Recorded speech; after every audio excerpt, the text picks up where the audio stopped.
For the latest on the location and the power of the storm, let's go to Karen McGinnis. Karen? You know, Patrick, we really have been avoiding saying when this storm is going to make landfall simply because once the storm gets that close to the shoreline, it becomes very erratic. It can start warbling around, make a little move towards the northwest, which it in fact has.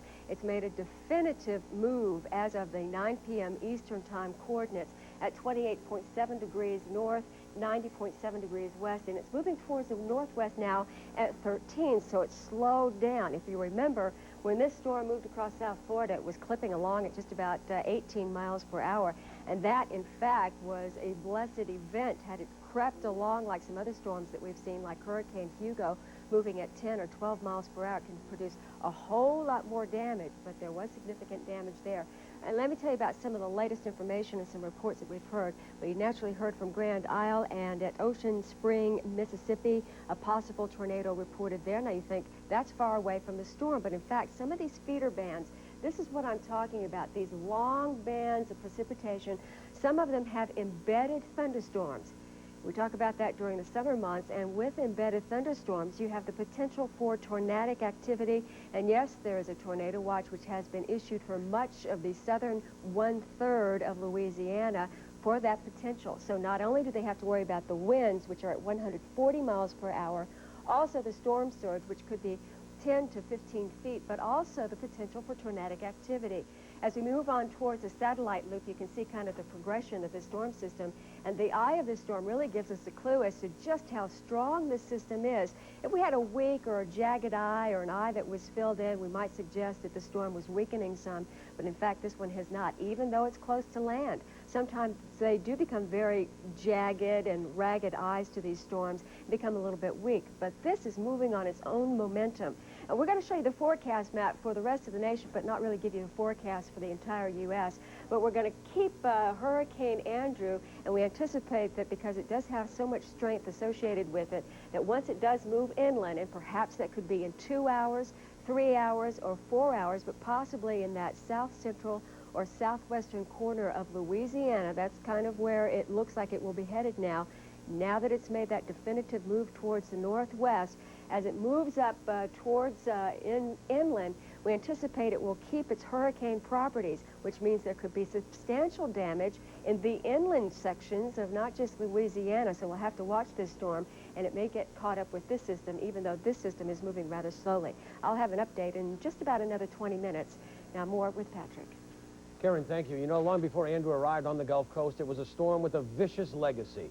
In Florida, unprecedented devastation is all that remains, marking the path of the hurricane where it swept across the peninsula yesterday. Homestead Air Force Base was literally wiped out. At least 12 people have died in the storm's rampage across the state. 50,000 are now homeless. 2 million people do not have electricity. Some damage estimates already top $20 billion. These numbers are staggering, but it is the individual losses that are the hardest to measure and hurt the most. From Homestead, a city that just about blew away in the wind, here's CNN's John Zarella. From the air, the breadth of the destruction is clear and sickening.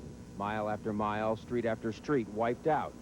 From the ground, it is evident that even concrete walls couldn't keep out the fury of Hurricane Andrew here in Naranja Lakes near Homestead, where the storm struck full force. People build houses and put old people in them and sell them as beautiful communities. And they ain't got one piece of steel structure in any of these apartments within 1,500, there's 1,500 living communities in here, none of them are holding up. While everything else around it was collapsed, this woman needed county workers to pry open the door of her home. Andrew left the door, but the storm destroyed much of what was inside. The scene was repeated at every home left standing, that is. A county bulldozer cleared off some of the street debris, but it was sent here primarily to clear the rubble so rescuers could look for bodies. It will take days, they say, perhaps weeks, to go through all the wreckage.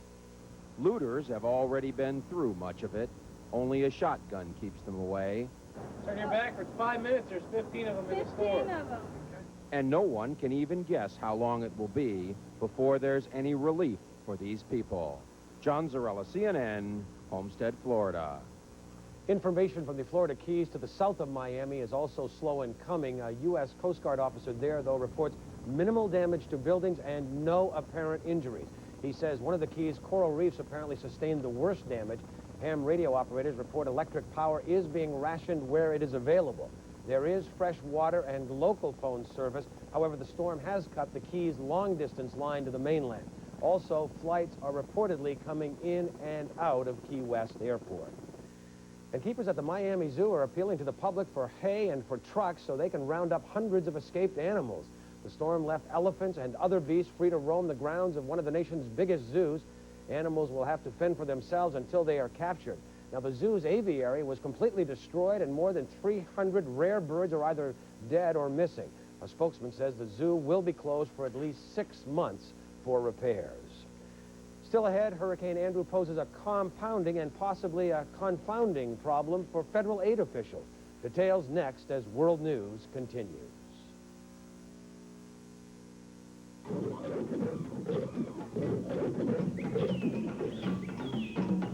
Since the dawn of time, man has studied the face of the beast. Now you can witness nature as never before. Life magazine and WNET present the world's premier wildlife cinematographers who ventured into the jungles, traversed the Arctic wastelands, and explored beneath the seas to produce the best wildlife footage ever seen. These are breathtaking images, the choice moments from one of the most highly acclaimed nature documentaries in the history of television. Life magazine proudly presents one of the finest wildlife videos ever produced, the greatest moments in nature. This extraordinary program from the Nature Video Library took years to document and is available nowhere else. And now this collector's video can be yours free with your paid subscription to Life magazine.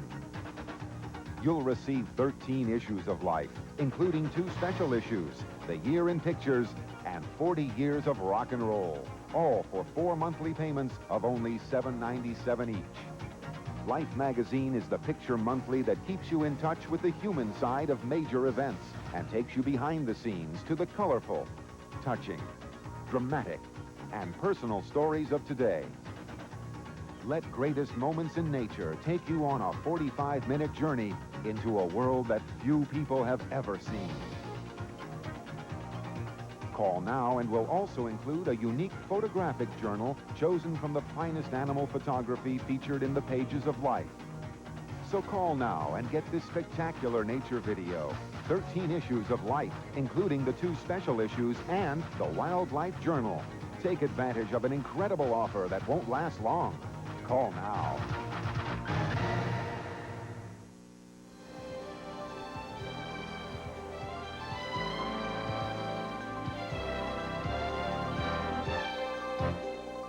Southern Dade County, Florida, is one of the areas hardest hit by Hurricane Andrew. Up to 90% of the homes in Florida City and nearby Homestead were destroyed.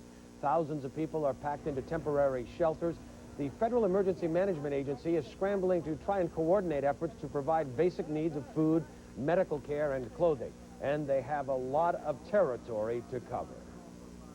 The compounding problem that we are now starting to face has a little deja vu with Hurricane Hugo in that we're looking at multiple disasters spread over a large geographical area. And that is extremely challenging logistically, not only for FEMA, but for all of the federal families in resources. We think we have that staffed out pretty well. We've done a lot of training internally, which was one of the issues that needed to be raised, and we have access to more trained individuals at this time than we did previously.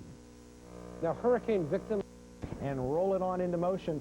There you can see the eye of the storm move right up to the southern coast of Louisiana, and it's actually, on this shot, appears to be just about touching. The northern eye wall appears to be touching the extreme southern areas of Terrebonne Parish, and indeed that whole area is probably being lashed with very heavy winds and very heavy rains at the present time. The storm appears to be slowing down a bit, and so it's taking its time about making landfall. Let's give you the particulars on this storm. 28.8 north, 90.9 west, or about 85 miles southwest of New Orleans.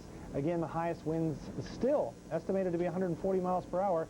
moving to the northwest at 13, although it may be slowing a bit, and the pressure at 950 millibars, still a very, very dangerous storm. Right now, what we're going to do is talk to Carl Arredondo, who is in Louisiana here in New Orleans, and he is monitoring the situation there. Carl, what are you experiencing there in New Orleans? Well, Jeff, walking in the wind, it is really still a very difficult situation. We're able to sneak out a back door here and get a look outside, and though things, I think it's fair to say, the worst is past, there's really still very difficult conditions out there. No one has left this shelter yet. 500 people, the ranks swelled overnight with more folks that ran into trouble overnight. We still have a very dangerous situation here. This eye, as you reported, is still not very far away from here and moving very slowly. This storm is taking its time getting out of Morgan City, Louisiana. Back to you, folks. Jeff, what is the mood like there in the shelter? Are people generally afraid? Are they happy that they're just alive, or what? What is the general murmur there? You got a whole range of emotions, I think, here. A lot of folks, some of the folks that have been in touch with folks in their neighborhood already have reports on their homes that either don't exist anymore or certainly have serious damage. A lot of children here, a lot of young people, and it's earlier on in the evening, it was kind of a party atmosphere, and there were a lot of kids get a chance to play together, and somebody was painting faces, and it was a lot of fun earlier on, but I think as the kids began to see the intensity of this storm, it was really, you could see it on their faces. They really saw fear, and we talked to some of the adults who said, well, they tried to put the best face on it, but I think the real emotion came across in the faces of little kids who really saw the intensity of Mother Nature and were really very frightened by it. Well, I know, Jeff, always one of the worst things about these kinds of tragedies is not being able to get in touch with people, not knowing exactly what's going on outside. Are the communication lines in that area, are they holding up okay? Very well. We were told, and we were very skeptical about it because of our own information about how communications work in a disaster. We were told that there's a switching area here, a switching center here, and that we could count on having good phone communications, and that has been the case. Our cellular phones are all down. I don't know if it's a tower problem or what it is. I think the atmosphere is just too chock full of junk right at the moment to make us not allow us to get through. But the landline phone communication has been solid, and that's what I'm talking to you on now, a good old payphone. Any indication from the emergency officials there of how soon or how long before you'll be able to go outside for some extended period of time? I'm sorry, I didn't catch it, Leon. It's a little loud in here. Just any idea how long before you'll be able to go out? Have the authorities told you anything about how the conditions outside are, if you'll be able to go outside, and if people will be able to return to their homes anytime soon? Yeah, what they've done is actually locked the doors. We're able to sneak out a back way, but folks are being told there's a mandatory curfew here, and folks are being told not allowed to leave. And in fact, many people wanted to kind of go out on the porch and watch it outside, and that was not allowed. I think it entirely depends on what this storm does. If it continues to move so slowly, I really expected we'd be back on the air by now, because our truck is out there and ready to go, but it's just not possible. As you know, with your knowledge of satellites, it's just not possible to do it when this sort of thing is going on, and it's still going on. Well, Jeff, we hope to see you soon. Kathy? Leon, as Jeff mentioned, parts of Louisiana have yet to see the worst. Been flooding. There is at least 3 or 4 feet of water in some neighborhoods near a lake here. And as I'm speaking to you on the roof of City Hall, I can see debris flying down the street. Signs for businesses, highway signs flying down the street, caught up in this wind that we are told is still gusting. Scott, I'm very sorry that, Scott, our transmission to Morgan City is breaking up so badly. That's the reason we're instructed to interrupt. Understand that the power is out in a lot of places here in southeastern Louisiana, and the telephone communications, as you just heard, are not always the best. Paula, in South Florida, wind did the biggest damage in that Homestead area below Miami. The storm moved so quickly across Florida that water was not a problem. The worst of the wind danger, the worst of it, is over now in Louisiana, but the worst of the water danger is just now beginning to make itself apparent. This is going to be a hell of a tough day for a lot of people, particularly in southeastern Louisiana. Dan, thanks a lot. We'll be checking in with you throughout the morning. As the hurricane approached yesterday, Louisiana Governor Edwin Edwards declared a state of emergency and appealed to Washington for some help. This morning, President Bush responded, declaring much of Louisiana a disaster area, clearing the way for federal disaster relief. On a political note, the president has lost the popular bounce he enjoyed after last week's convention. A new CBS News New York Times poll shows the Clinton-Gore ticket leading the Bush-Quayle ticket by 55% to 39%. The spread is almost identical to the gulf that separated the candidates before the Republican convention. Taking a look at the financial markets this morning, the dollar is higher. In Tokyo, the Nikkei stock index rose almost 1% overnight. On Wall Street, the Dow Jones Industrials stand at 3232 after gaining more than 4 points yesterday.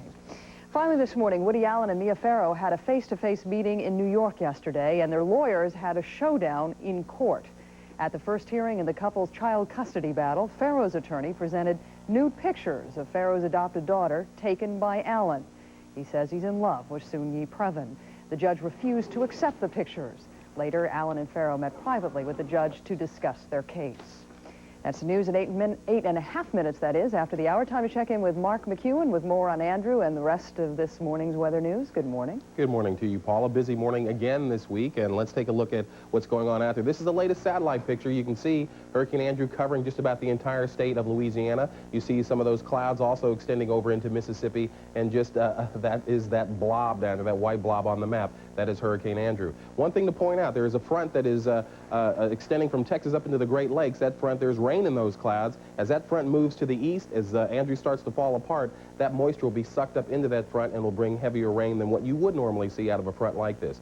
Clouds up through the east. As you can see, here is the latest radar, and there is the eye, not as defined as it was earlier when it did come across Florida, but you can still see the eye of the hurricane right there. That is Baton Rouge right there. Over there is New Orleans. You can see, and that's where the hurricane is sitting right now. Heaviest rain to the east of the center, but if you look really closely in there, you can see the eye wall that we were talking about. Rainfall potential. Places like Morgan City, places like Lafayette, will see 5 to 10 inches of rain. Outside of that area, New Orleans and Baton Rouge, 2 to 5 inches of rain. As you go a little bit further to the north, 1 to 2 inches you can see as it starts to die down a little bit as you get away from the brunt of Hurricane Andrew. For the rest of the country, more weather around the 48 states. What you can see, that's the hurricane down there. That's that front I was telling you about, with thunderstorms in there and rain in there. And again, as this starts to fall apart, as the winds will drop down, and by later on today, it should be dropping down to about 70 miles per hour or so. You will start to see that moisture either later on tonight or tomorrow being sucked up into this front and starting to stretch across up into the Ohio Valley area as it moves slowly to the east.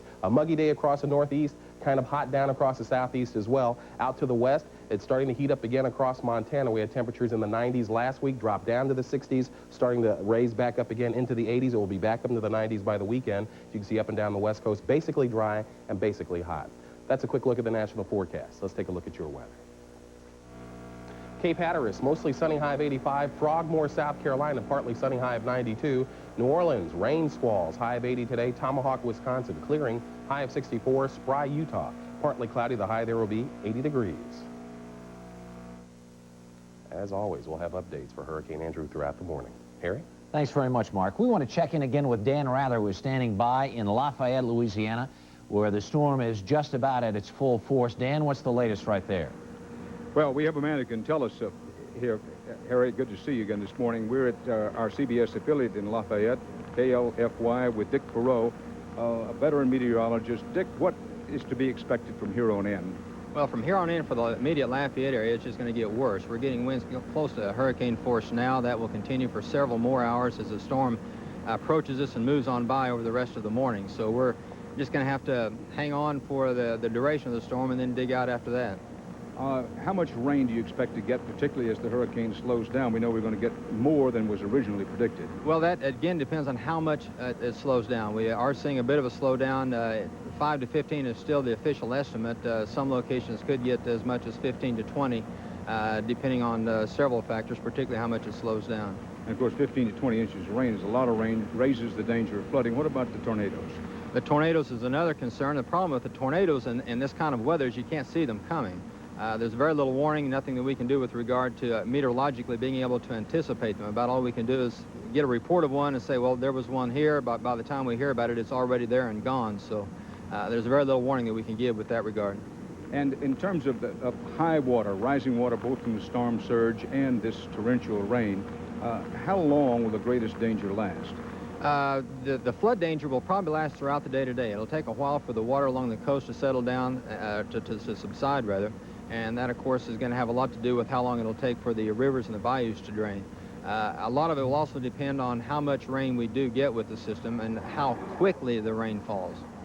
Well, New Orleans escaped the worst of it. They got some winds, some flooding. If this storm had hit New Orleans directly, that would have been some kind of special situation. It certainly would.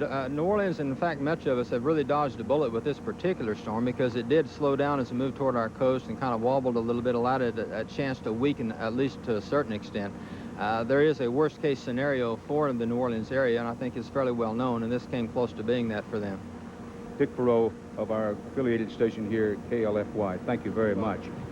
The situation here at the moment, Harry, is one in which, as the storm dissipates, there's a natural tendency for people to let down. And everybody in authority around here is saying, don't do that, because while the greatest of the wind danger is now subsiding, the greatest of the water danger, flood situations, rising water, is just now upon us. Harry? Hey, Dan, I've got a question, and this is just to serve in a manner of explaining to folks. You've done extensive reporting in that part of the world.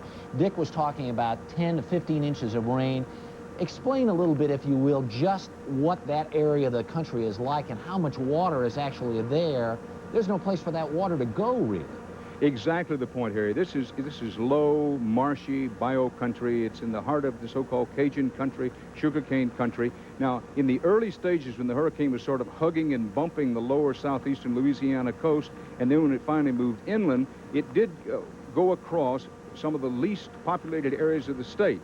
However, in terms of rising water, we keep emphasizing that because most hurricanes kill the most people with water.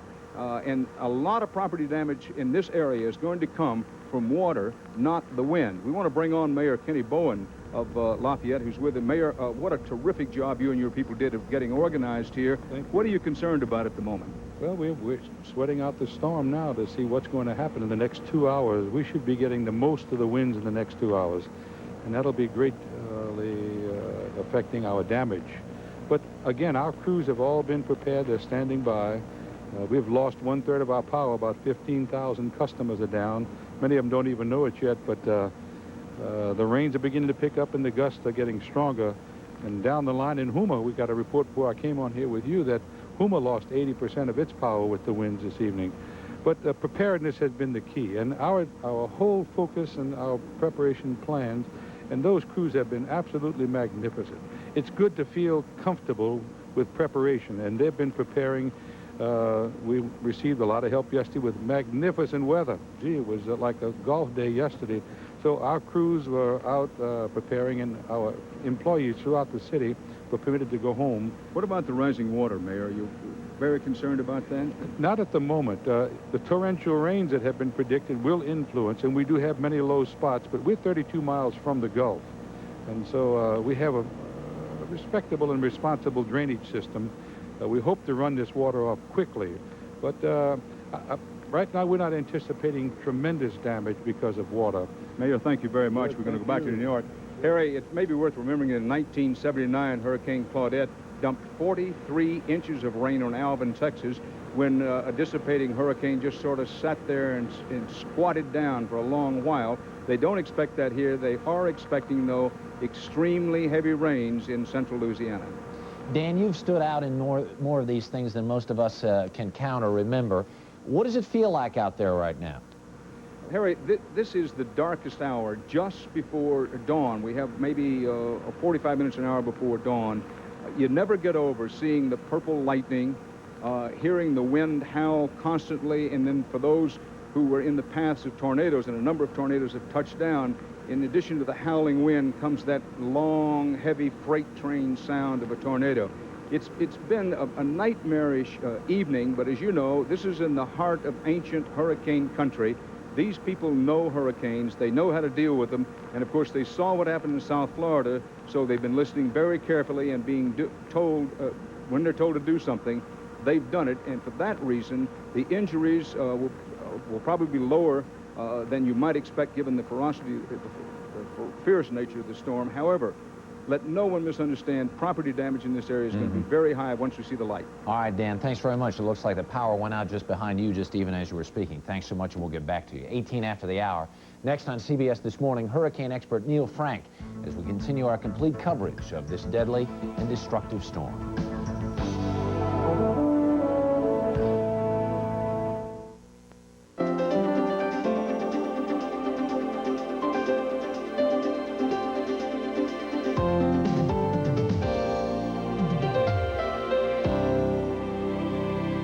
We're looking at 20 minutes after the hour. After hits on Florida and Louisiana, what can we expect next from Hurricane Andrew? Neil Franks, the former director of the National Hurricane Center, now joining us from KHOU-TV in Houston. Good morning. Where is Andrew right now?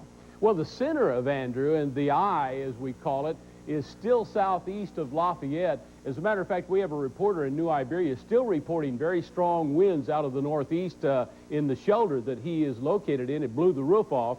So we know the eye is just yet down south of New Iberia, moving very slow this morning, Paula, and that gives us great concern. We have heard various reports, though, this morning that the winds are dying down. Is that true or not? Well, they will die down. There's no question about that. And if you had a lot of rough terrain down there, they probably would be a lot slower than they are right now. You know, if you put a top out on a table and spin it, right. It spins very fast, but if you put a little molasses out there, then it slows down quite fast. Well, there's no molasses in south of Louisiana, so it's going to take a while for this spinning top to spin down. So what can the folks inland expect later today? And, yeah, that's our... What point of the day should they be most concerned about it? Well, you're going to be talking about maybe more than one day. This thing is going to slow down its forward speed, as indicated by the fact that it isn't even up into the Lafayette area now. Matter of fact, the Hurricane Center is now saying drifting towards the northwest, and that means our primary concern is going to shift from the coast back to the inland area, and the potential for inches of rain, maybe even tens of inches of rain. Dan mentioned the storm in 1979 that dumped 40 inches over the Houston area. Well, that kind of potential is there. It just depends on how fast the storm moves as it heads towards North Louisiana. How great of a possibility is it that the storm will lock down on an area and hang over it for several days? Well, I'm not sure that I'd say several days, but I could certainly say maybe 36, 48 hours. We may see this storm somewhere in Louisiana, and again, our spinning top, once the steering currents that have been pushing the storm along subside, then you've got a top, and it can spin off any direction, but the main thing, it'll dump rain. Neil Frank, thanks so much for joining us this morning. 22 minutes past the hour. Stay with us on CBS This Morning for the most complete, up-to-the-minute coverage of Hurricane Andrew. This morning news and weather update is brought to you by 4-County Electric Power Association.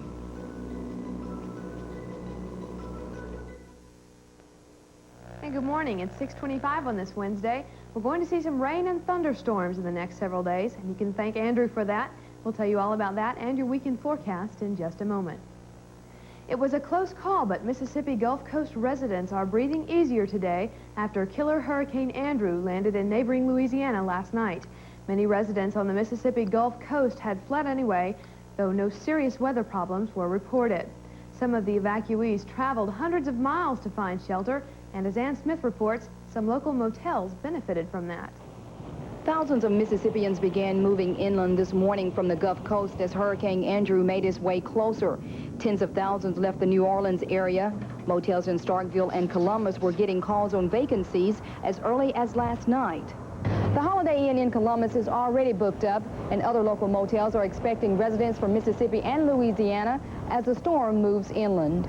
Convention and Visitor Bureau in Meridian called because all of their rooms are already booked, and they wanted to be able to tell people who come into there that they could come on to Columbus. So we called our hotels, and we do have a number that do have rooms now. We have some that are already filled. We've got about 80 rooms that's occupied or will be occupied from the residents from the coast. They started coming in last night after midnight.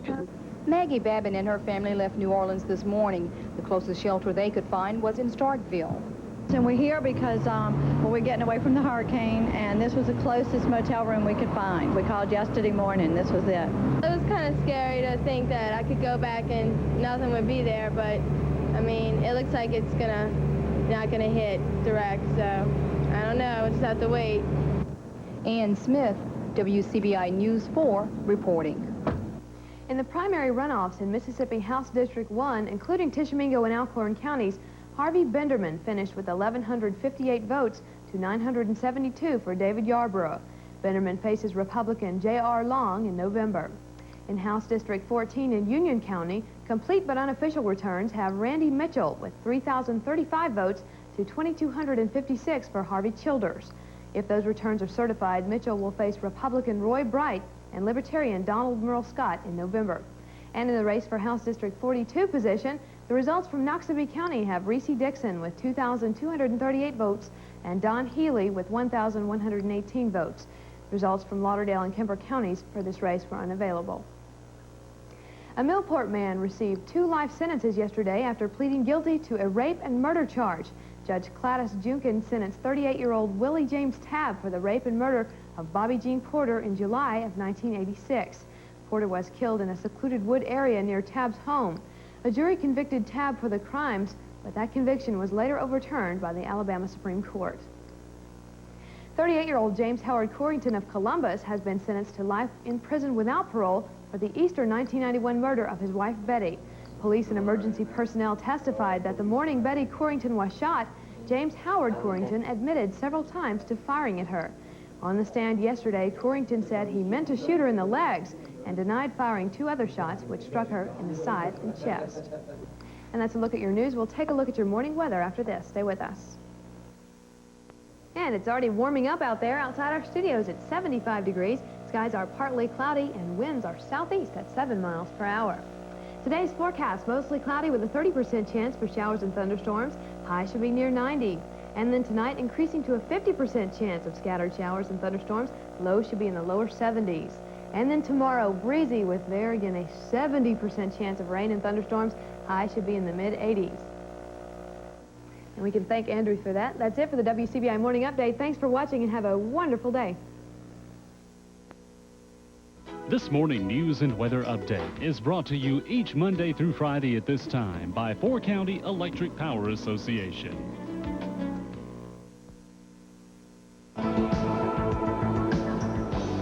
Hurricane Andrew storms across the Gulf and into Louisiana. Good morning, everybody. Welcome back to CBS This Morning. I'm Paula Zahn. And I'm Harry Smith. Good morning, everyone. CBS News correspondents are spread out all over the area where Andrew has been causing its damage. Right now, we want to get right back to Dan Rather, who has the very latest in Lafayette. Morning, Dan. The wind's up. The rain continues to pour down. Hurricane Andrew came in, its eye entered the southeast Louisiana coast just north of Morgan City, Louisiana. Top winds sustained of 140 miles an hour around Franklin, Louisiana. That's just south here of Lafayette. Wind gusts reported in the 160 mile an hour range. Now the hurricane is diminishing some. The top winds now down in the range of 110 to 115 miles an hour. It'll continue to dissipate as it moves inland. Tremendous threat of flooding, rising water. We do not yet know the full extent of damage. Now, there have been some tornadoes. Let's show you what happened in Laplace, Louisiana. That's just to the west of New Orleans. New Orleans, while it has some flooding, escaped the worst of it, but Laplace got a tornado come in on top of the hurricane. 30 people injured in Laplace, Louisiana. Many of them are said to be seriously wounded. There were other tornadoes dancing around during the night. Now, in New Orleans itself, having said that the old Crescent City escaped the worst, they did have a lot of wind and gusts in the 60, 65 mile an hour range, and they also have had some flooding. But no doubt about it, because the hurricane hugged the coast below New Orleans and to the west of New Orleans for so long, and then came in west of the city, that their damage was not nearly as great as it could have been if the hurricane had come directly at New Orleans. Now, Cindy Kennard is over in Lake Charles, Louisiana, which is still to the west of us here in Lafayette, and they're breathing a great sigh of relief there because they have escaped the worst of the hurricane. They're on the downside of it. Cindy, what are things like there now? That's right, Dan. They are breathing a sigh of relief, but caution is still the word here. And actually, the population here has swelled by several thousand in the last 24 hours, mostly because people from low-lying areas a little bit closer to the coast are trying to seek higher ground. They saw what Andrew did to South Florida, and they don't want the same thing to happen to them. Preparations had been made hours in advance, the windows boarded up or taped to prevent flying glass. Efforts that seemed almost futile against Andrew's expected fury. Those who decided to evacuate were long gone. The exodus from low-lying areas was not... Streets all day today, trying to get a sense for just how Morgan City weathered Hurricane Andrew. 500 evacuees watched at daylight as Hurricane Andrew's remnants lashed Morgan City. They came here from homes on or surrounded by low-lying marshland. They listened and watched as Andrew passed their shelter, leaving them safe. There was the roaring of the wind. It sounded like remind you of a train going by. As far as fear, I just didn't want nobody to get hurt. It was scary. I was really worried. I'm worried if I got a place to go when I leave here. Donna Olivier's mobile home is gone. To know if I ever go home and see everything that I got broken up, it's hard. Andrew left destruction in its wake. 140 to 150-mile gusts bent or snapped utility poles, destroyed pumps at gasoline stations, and damaged or destroyed dozens of businesses along Morgan City's main thoroughfare. Honestly, I expected to come and find this glass gone, but I didn't expect to find the complete shop destroyed like it is. The storm damaged or destroyed mobile homes. Andrew turned some Morgan City streets into lakes. Minor flooding caused slow going for many motorists. Hours after Andrew roared through Morgan City, 30 to 40-mile-per-hour winds and heavy rains continued to lash the town. Already, utility companies have begun the cleanup job. It's a job that could take months and millions of dollars to complete. No matter how high the dollar figure, the damage itself is not what impressed police about Andrew. It's the fact that no one in Morgan City suffered a serious injury because of this vicious, intense storm. Mike Capps, CNN, Morgan City, Louisiana. And it is amazing just how quickly things change. Although this storm was here for a long time, you're looking now live outside this shelter to see what it looks like now. Very calm, a cloudy day, but of course a real memory here in Morgan City. For now, I'm Jeff Flock, CNN, reporting live from Morgan City, Louisiana. Jeff, thank you. The president is not only concerned with domestic affairs today in the aftermath of the hurricane, but international affairs as well. The latest on Iraq when Early Prime returns.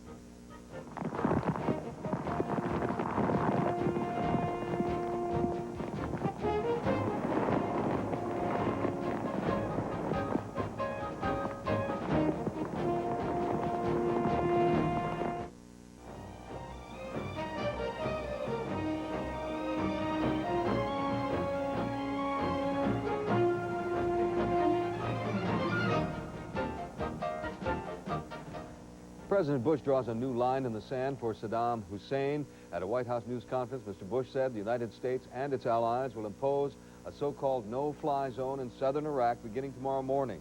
The implied threat, Iraqi warplanes violating the zone will be shot down.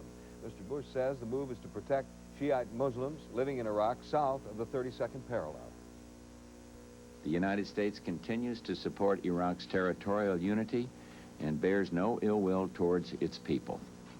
We continue to look forward to working with a new leadership in Baghdad, one that does not brutally suppress its own people and violate the most basic norms of humanity. Until that day, no one should doubt our readiness to respond decisively to Iraq's failure to respect the no-fly zone.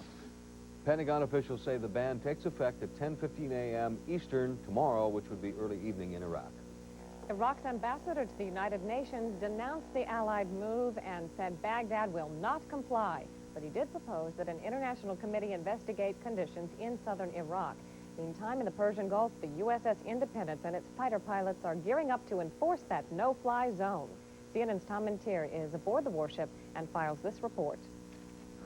For the aircraft carrier USS Independence, all eyes were glued to television as they watched live President Bush make the announcement. The announcement here will mean some dramatic changes in what they do. Instead of flying over Saudi Arabia, the pilots here will now move north to fly over southern Iraq. 9 out of 16 pilots in this water were in Desert Storm, and those that weren't can do the same job that we did. So we're ready to answer what the president asks us. It seems like a never-ending cycle. At one end of the aircraft carrier Independence, they land.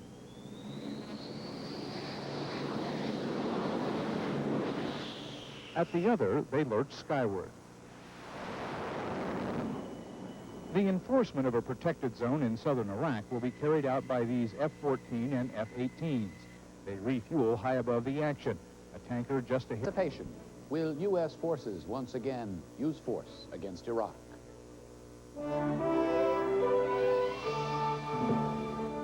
From CNN, this is The World Today with Frank Sesno in Washington.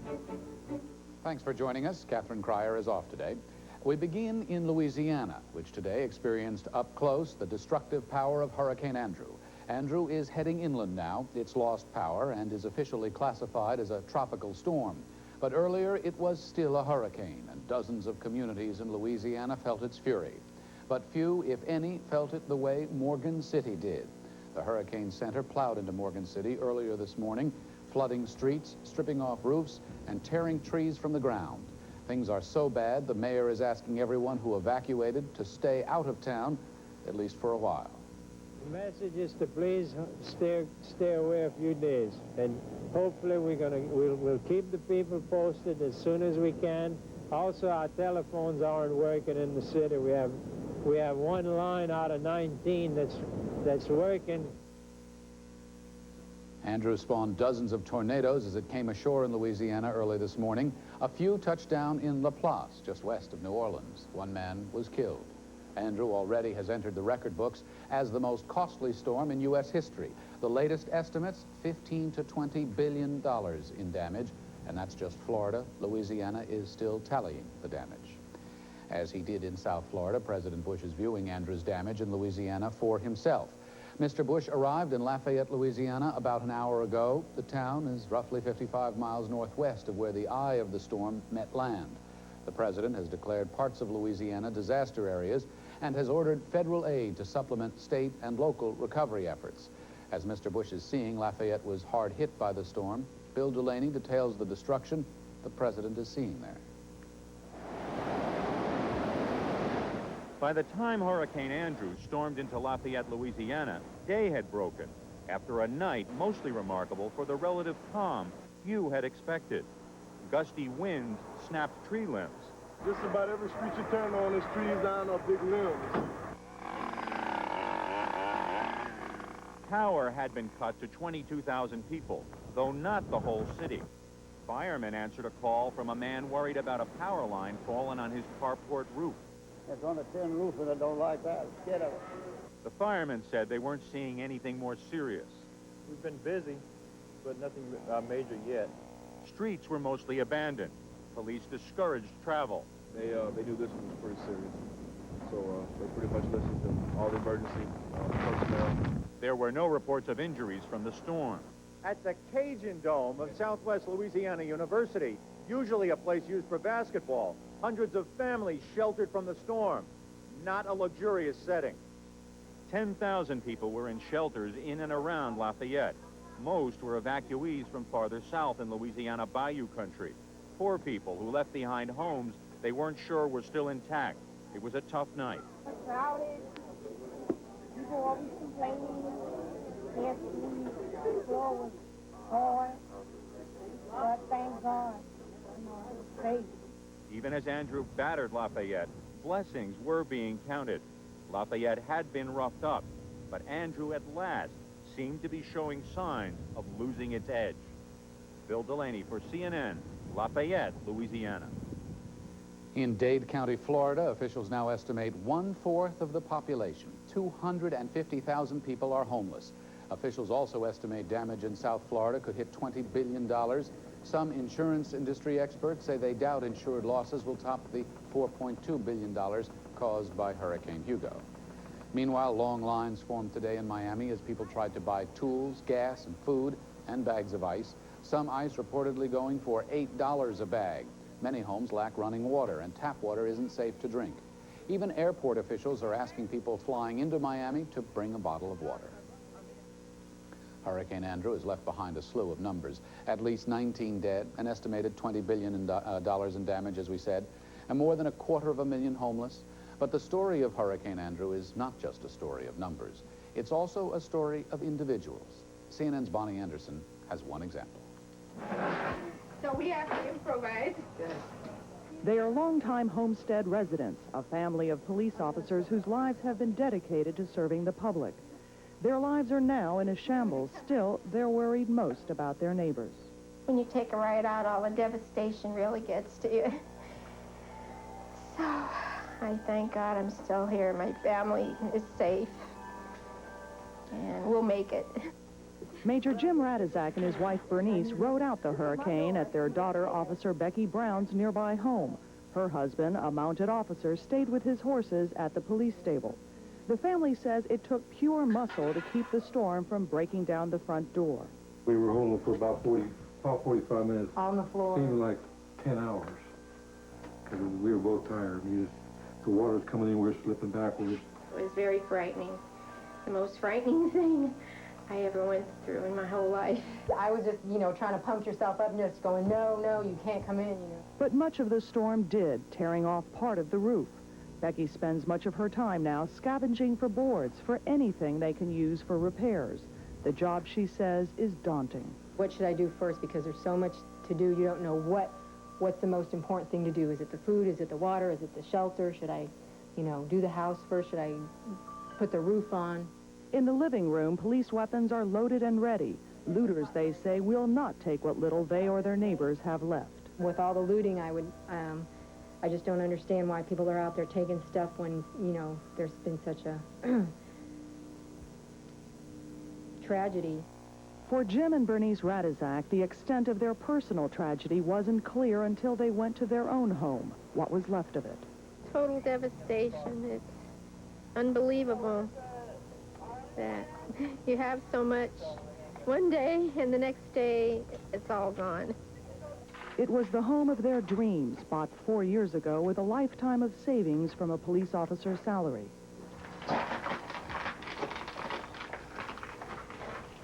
This is what was our living room. What the storm didn't blow away was destroyed. For the Radizaks, it was truly a day of heartbreak. This is our guest room. Just unbelievable. In a few hours, what can be destroyed, what you work years for.